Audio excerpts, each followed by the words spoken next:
औज़ुबिल्लाहिमिनश्शैतानिर्रजीम बिस्मिल्लाहिर्रहमानिर्रहीम। आज की वीडियो में हम बात करेंगे डिस्मेनोरिया के बारे में। डिस्मेनोरिया ऐसी कंडीशन है, ऐसी हालत है जिसमें माहवारी से पहले या माहवारी के बाद पेनफुल पीरियड्स आते हैं। माहवारी में दर्द होता है शदीद, जिससे रोज़मर्रा के कामों में रुकावट बनती है और रोज़मर्रा की ज़िंदगी में बहुत सारी उलझनें पैदा हो जाती हैं।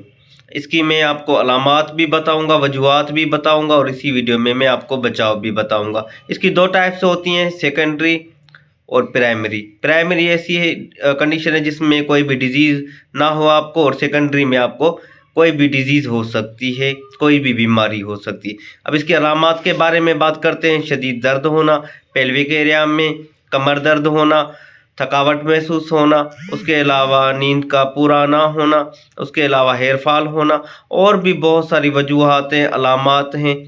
अब अलामात आप ऊपर देख सकते हैं, ये सारी अलामात किसकी हैं? डिस्मेनोरिया की। उसके बाद इसकी वजूहात के बारे में चलते हैं, बात करते हैं।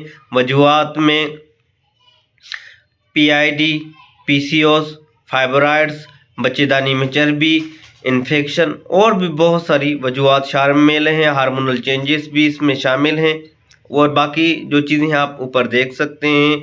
अपना चेकअप लाजमी करवाएं। रूटीन चेकअप आपको बहुत सारी डिजीज़ से, बहुत सारी बीमारियों से बचाव कर सकता है। हर माहवारी का दर्द तो ख़तरनाक नहीं होता, मगर अगर मुसलसल शदीद दर्द पैदा हो जाए, अचानक दर्द पैदा हो जाए, ब्लीडिंग हेवी हो, फिर आपको दर्द स्टार्ट हो जाए, तो ये आपके लिए ख़तरनाक हो सकता है अगर 25 साल से आपकी एज ज़्यादा है। अपना ख्याल रखें, अपनी रूटीन जो बचाव में अपनी हेल्थ मेंटेन रखें, एक्सरसाइज करें, नींद को पूरा करें, अपनी डाइट मेंटेन करें, फोलिक एसिड वगैरह लाजमी लिया करें।